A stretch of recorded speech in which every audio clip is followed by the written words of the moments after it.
హైదరాబాద్ నగరవాసులు అప్రమత్తంగా ఉండాలి. తాజాగా జరిగిన ఒక అధ్యయనం ప్రకారం నగరంలోని గాలిలో మిథేన్ గ్యాస్ మోతాదుకు మించి ఉందని శాస్త్రవేత్తలు హెచ్చరిస్తున్నారు.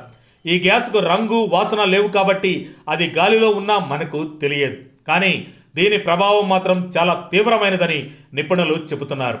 2024 నవంబర్లో ప్రచురితమైన అర్బన్ క్లైమేట్ అనే సైన్స్ జర్నల్లో వెల్లడించిన వివరాల ప్రకారం ఢిల్లీ, బెంగళూరు, అహ్మదాబాద్, జైపూర్ లాంటి నగరాలను మించి హైదరాబాద్లో మిథేన్ స్థాయి అత్యధికంగా ఉందని తేలింది. సాధారణంగా గాలి వేడెక్కడానికి కార్బన్ డయాక్సైడ్ ప్రధాన కారణమని భావిస్తారు. కానీ మీథేన్ తక్కువ సమయంలోనే 25 రెట్లు ఎక్కువ వేడిని వాతావరణంలో నిలిపివేస్తుంది. ఇది కేవలం మన ఆరోగ్యానికే కాకుండా వాతావరణ మార్పులకు కూడా తీవ్ర ప్రభావం చూపిస్తుంది. హైదరాబాద్ నగరంలో మీథేన్ పెరగడానికి అనేక కారణాలు ఉన్నట్లు శాస్త్రవేత్తలు పేర్కొంటున్నారు.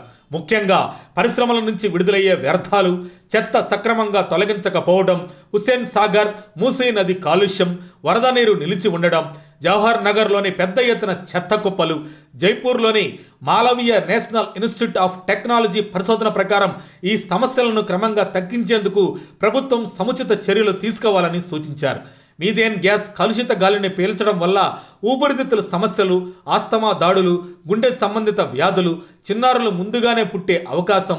సెంటర్ ఫర్ సస్టైనబుల్ అగ్రికల్చర్ నివేదిక ప్రకారం రాజేందర్ నగర్, ఫలక్నుమా, మెహదీపట్నం, చార్మినార్, ఖైరతాబాద్, జూబ్లీ హిల్స్, యూసఫ్గూడ ప్రాంతాల్లో మీథేన్ స్థాయి అధికంగా ఉంది. 2019లో బిలియన్కి 1880 పార్ట్స్ ఉన్న ఈ గ్యాస్ స్థాయి 2023 నాటికి 1970 పార్ట్స్కు పెరిగిందని శాస్త్రవేత్తలు వెల్లడించారు.